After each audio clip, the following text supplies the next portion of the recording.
Hello and welcome back to Riding with Ree. No, I haven't turned into a bullet journal channel, but if you follow me on Instagram, you'll know that I love to plan my weeks well ahead of time. And this week, of course, we have our show jumping coming up on Sunday, and I wanted to show you how I actually plan my weeks ahead of a competition.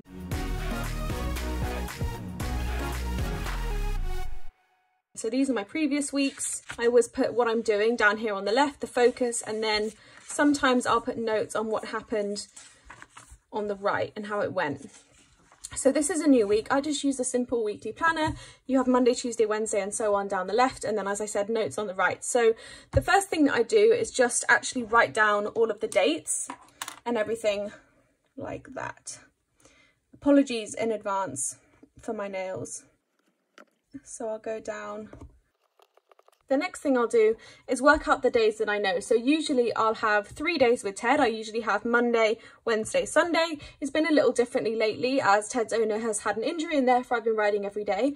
We're actually back on the 3-day schedule right now, but they have so kindly given me an extra day so that I can practice my dressage ahead of time. So let's put that in first. So we know that this week essentially is leading up to our dressage competition.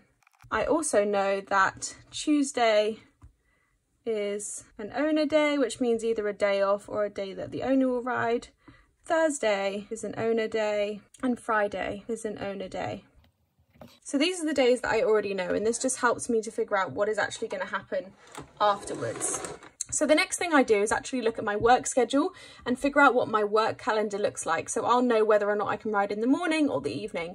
I've actually done this already, and I already know that Monday will be an AM ride, Wednesday will also be an AM ride, and surprise, surprise, Saturday I'm riding in the morning. I could ride morning or evening, but because the dressage contest starts in the morning, I'm riding on Saturday morning as well to give as much time between that and the actual event. The next thing that's left is the days that we're actually riding, and because we're working up to a dressage competition, it would be really easy for me to say, let's just do flat work on every single day. But actually, he's not a dressage horse. I want to make sure that we have a balance of flat work, but also everything else to keep him fresh and keep him ready for the competition. So on Saturday, the day before the competition, I'm actually going to go for a hack. And the focus of that is simply going to be relaxation and fun. Now on that hack, I might ride him in his dressage bit, I might ask for a little bit of flexion, but I won't be asking for anything more than that. I want him to relax, I want him to have a little bit of a blowout so he's not super fresh ahead of tomorrow. But ultimately, this is about getting him out of the school, making him not sort of sticky to it. I don't want to get him in the arena on Sunday, having had a whole week of flat work, and him to just switch off and be like, oh, this is boring now. But if we count back to Wednesday, that's going to be a hardcore flat work session. And the focus of that will be test practice. The reason that I've put the test practice on the Wednesday is that this is the closest day to the competition without being the day before. So this is the closest day I have him on the Wednesday. This might end up being a lesson. Sometimes I have lessons on Wednesdays, but TBC. And then what I'll do on the Monday is actually pole work and jumping.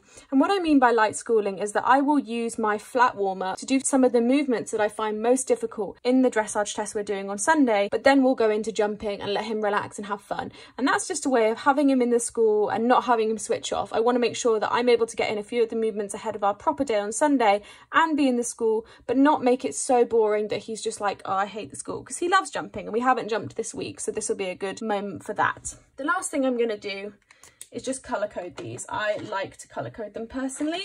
It's not for everyone, but this is what I'm going to do. So our owner day is going to be in blue, hacking is going to be in green, jumping's in pink, and flat work is in yellow. And what I find this does as well is it helps me see any colour blocks. So if there's anything that we're doing loads of, I can pull back on that. But as you can see, if I just show you some previous weeks where we're not building up to anything in particular, so this has a really nice balance of jumping, flat work, hacking and days off. And that's the kind of balance I want. I never want to do the same thing 2 days on the trot. If I can help it, I don't think it's good for keeping him fresh to it. So that is next week. And then I will go back and add notes in here as and when. And that is how we're going to build up to our dressage competition. Of course, next week's video is going to be our first ever competition vlog. It's going to be the dressage vlog. So do make sure you're subscribed if you want to see that. If you would like to see a vlog right now, my show jumping vlog is live, as well as our first ever cross country schooling session. So check those out, subscribe, and I will see you for the dressage next week. Wish us luck.